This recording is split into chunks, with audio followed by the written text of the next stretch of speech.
La montagne semble haute, infranchissable, mais en Savoie, ça n'est pas le genre de choses qui inquiète.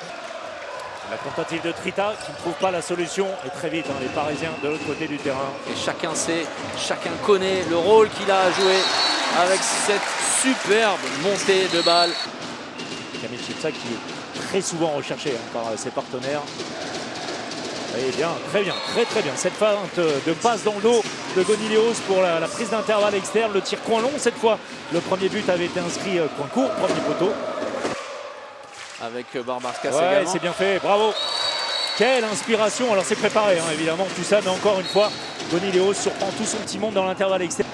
Toujours cette défense avec Jean-Luc Faustin très haut. Et ça c'est très bien fait de la part de Luxheim. C'est la finition impeccable de Chipsak. Mais qui n'a pas contrôlé le ballon, ça a été son problème sur cette action. Ça va très vite. Oh, le superbe chape déposé par Nikola Karabatic.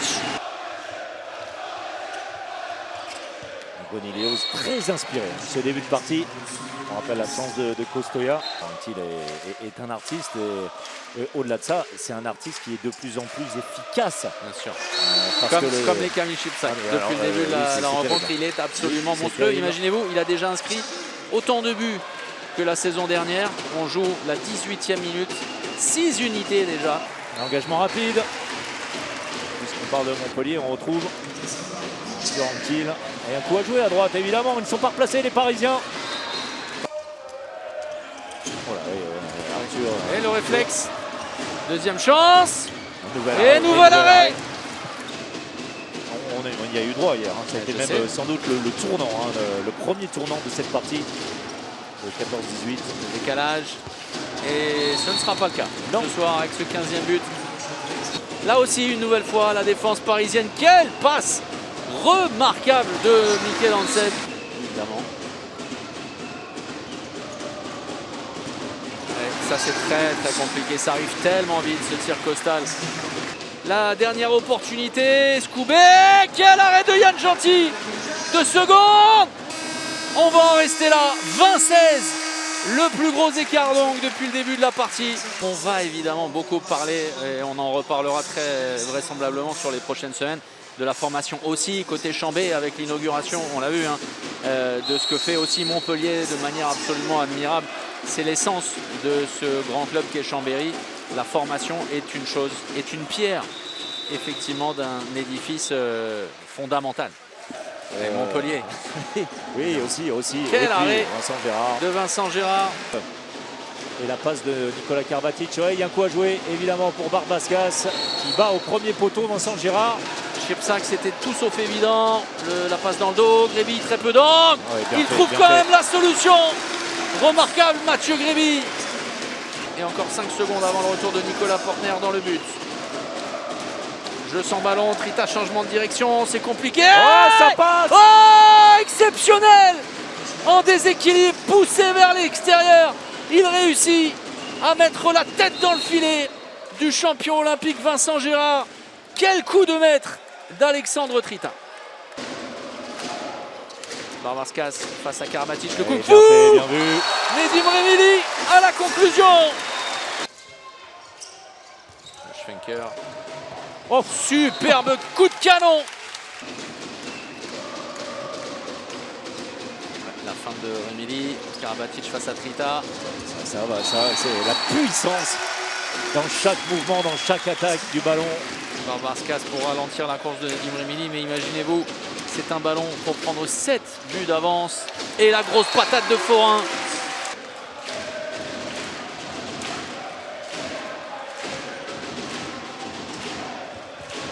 Que c'est bien fait, l'artiste Arthur Anquil. Valentin Bzinga pour faire éclater devant le public de Coubertin son talent et le début d'une carrière qu'on lui promet magnifique et qu'on espère pour lui la plus belle possible. Faustin, des grands soirs en première période, un très bon Nicolas Portner. Et la faute offensive entre Pierre Paturel et Adam Akleta. Il veut se l'offrir.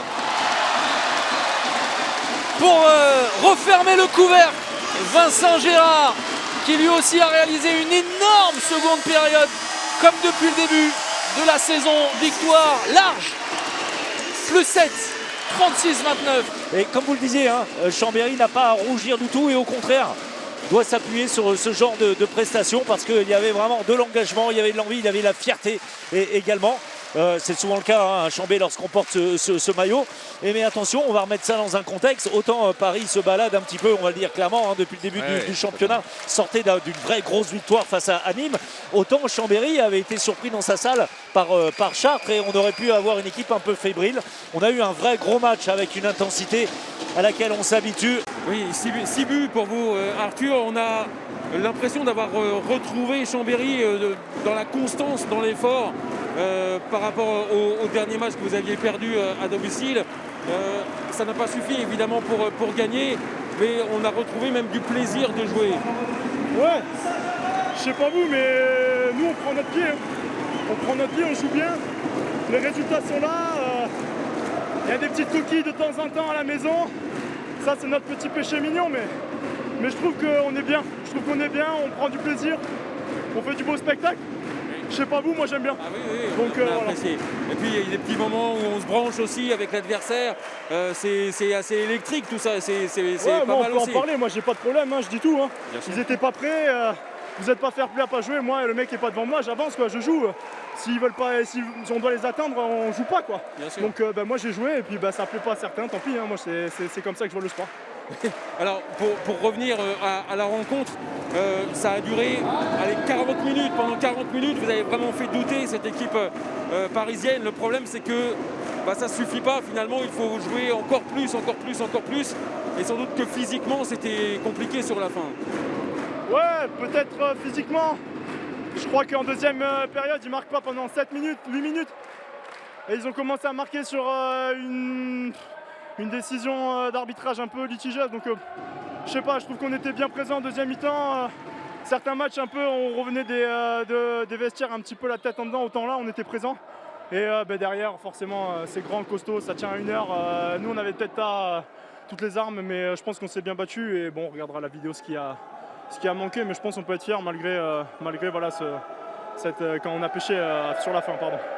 Vous avez raison, on s'est régalé en tout cas. Et c'est normal d'être fatigué. Ouais, on se revoit la prochaine fois pour refaire encore le show. Très bien, parfait. Merci beaucoup.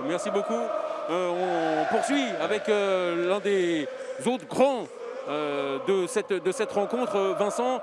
Il a fallu continuer en seconde période. Il a fallu poursuivre les efforts. On essaye de se faire entendre. Il y a beaucoup de bruit parce que cette équipe de Chambéry était extrêmement tenace aujourd'hui. Ouais, on peut pas se satisfaire de notre performance ce soir. Alors on s'impose certes et on a su avoir un temps fort alterné, mais en vrai on démarre pas assez fort. On ne démarre pas assez fort en défense. C'est un peu mieux en attaque, mais on ne démarre pas assez fort. Et ce qui fait qu'on les laisse dans le match. On doit pouvoir avoir plus d'agressivité défensive dès le début. Après, c'est sûr, on joue tous les 3 jours et on fonctionne peut-être un peu plus comme un rouleau compresseur. Mais je pense que ce n'est pas notre prestation la plus aboutie depuis le début de la saison. Mais est-ce que finalement c'est si grave que ça? Parce que vous ne jouez pas forcément votre meilleur handball en première période. Vous avez quand même 4 buts d'avance. Vous contrôlez cette avance-là, même si les Chambériens reviennent à un but, et vous pouvez accélérer encore. Oui, bien sûr, c'est sûr. Je ne peux pas vous donner tort, on n'a jamais été mené.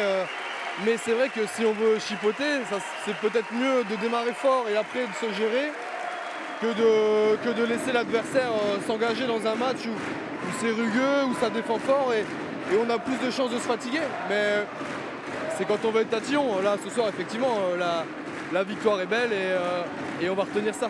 Mais vous n'aimez pas être tatillon ni chipoté, de toute façon, il n'y a pas de souci. Ce qui peut vous faire plaisir aussi, c'est que c'est votre performance en seconde période, il y a des arrêts, et puis il y a ce but même à la fin pour couronner la rencontre. Oui, c'est sûr.